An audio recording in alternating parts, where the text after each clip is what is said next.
Before we get into the video, please consider subscribing, liking, and clicking the Discord link down below. Lots of cool stuff going on down there as we basically talk about nerd stuff and whatever else. That said, enjoy. What's up, everyone? Gojin the Makai Phantom approaching ya.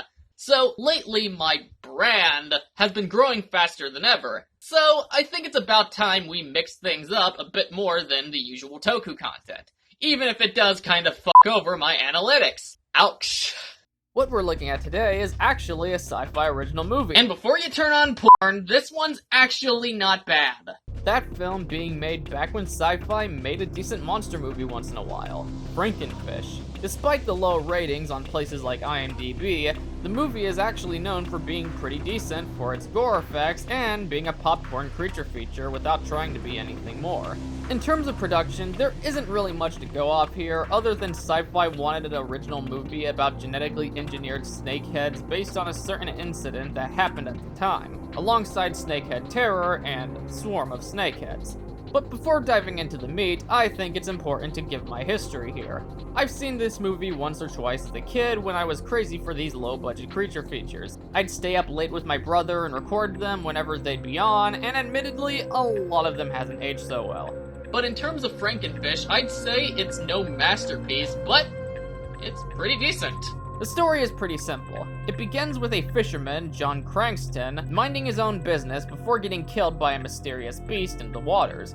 Of course, his corpse has been fucked harder than Brie Larson's non-ass after being cornered by 50 homeless men before Captain Marvel. Examiner Sam Rivers and biologist Mary Callahan realize this isn't normal, so they head their ways to Bayou Swamp to investigate what happened, but find themselves stuck after encountering the creature. For a story that doesn't take itself overly serious, this was enough to establish all aspects while giving us the B-movie cheese we came here for. And that includes some easy-on-the-eyes fan service you unfortunately won't get from Syfy today. The movie is primarily serious, but at the same time, they know they're making a B-level creature feature covered with cheese popcorn. And there are bits of comedy added that got a chuckle out of me, particularly its satire on country bumpkins. Hell yeah! Some strange fella stick his hand in your hole, wouldn't you bite him?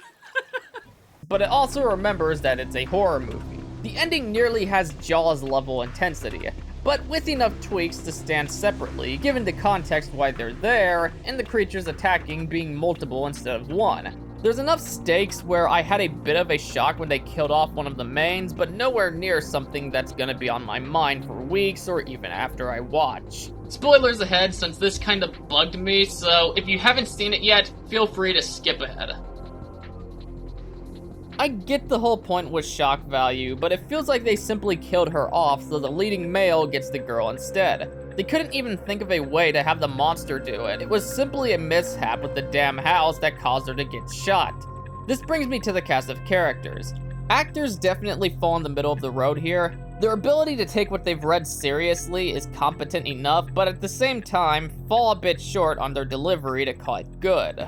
In China Chow's case, on the scene where she meets our lead, she does sound genuinely curious and, for lack of a better word, speaks to him like they're in a business relationship.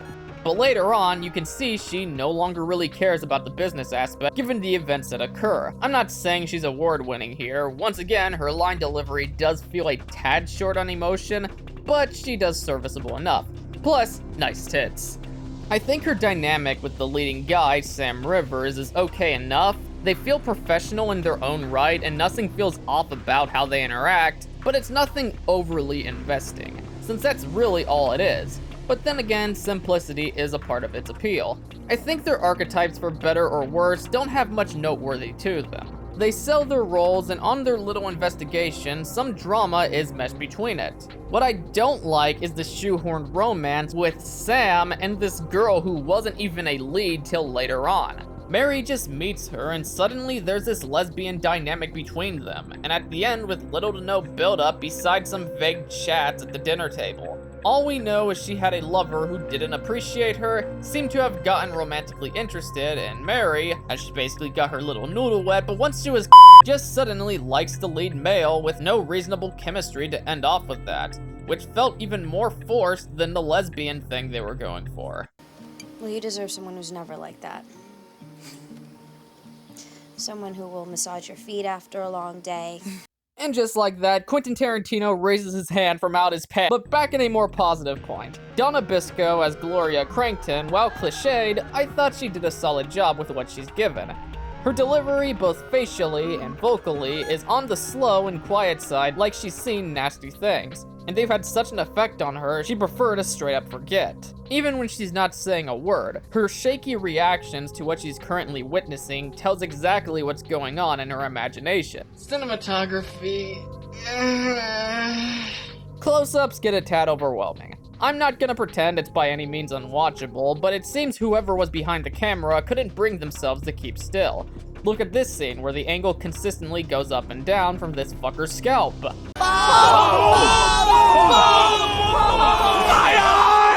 Other shots are just sorta generic to the point it feels like something out of a soap opera. It's unflattering, so when the director attempts these wide open shots of the swamp, it fails to capture the beauty of the real thing. Choreography does improve as the movie goes, but for the most part, it goes from slightly below average to exactly average.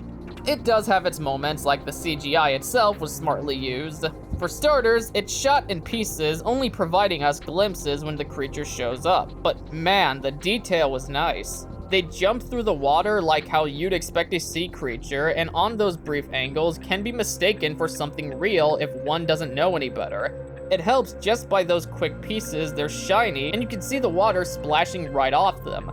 Now to keep things blunt, when we're given an opportunity to get a full look at the creature, the CGI work isn't quite as flattering. But may I remind you, the budget at use is far from what Hollywood is willing to invest. Luckily, in most cases they knew their budgetary limits and kept their appearances quite quick and brief. The most outstanding work though, obviously being the practical effects. That dead snakehead beast had me feeling like I was looking at an actual fish with the insides getting ripped out naturally. Gore effects undeniably are impressive, so much I almost wonder if they pulled a Night of the Living Dead and used raw meat given the grotesque bumpy detail and dark red colors in the flesh. Some of the kills I honestly digged. They're quick, out of the blue, seemingly inspired by the behavior of predators such as crocodiles, but gorier. I will be honest though, the majority of the music is kinda bad, if I'm keeping it real. On one hand, there's a subtle build-up towards suspense, given they don't know what the creature is, and neither would you if you don't know what Frankenfish means. But it's overly generic, and a lot like the cinematography, feels like it came straight out of a soap opera. Not the worst thing ever, since the majority of its use passes enough, you can tell what it's used for, but in some ways it almost feels like it belongs in some bad TV drama. Like, for example, when our beloved country bumpkin is getting killed, the music still remains subtle.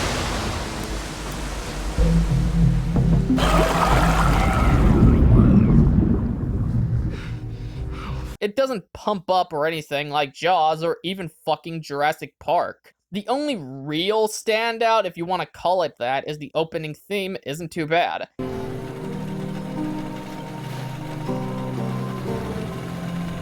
It carries that slow banjo sound to feel like just another day in the country, which works given the shots around the swamp, but in the end, it's nothing we haven't heard before. At the end of the day, Frankenfish is nothing special, and I wouldn't tell you to go out of your way to watch it, but luckily, it's pretty accessible through Crackle, unofficial sources like Internet Archive, and if you're confident you like it enough, there's a DVD.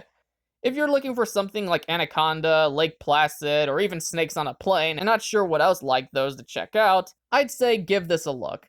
It moves at a good pace, the monsters look cool for the most part, it throws in some titties to add some spice in without being forced, and the story and characters, while nothing memorable, they're watchable enough, portrayed by competent actors. So that being said, I liked it. I'm gonna award Frankenfish a decent 6 out of 10 stars. That said, I'm not sure how well this'll do. Either it'll hit like Earth vs. the Spider, or it'll disappoint like me with my parents. Either way, I don't really care that much. I want this channel to be my very own nerd lounge, but for those who sub for Toku content, don't worry, there is more to come, especially next month. I'm not gonna say what it is yet, but I am quite looking forward to it because it is something I'm very passionate about, and it sure as hell has been a long time coming for this channel.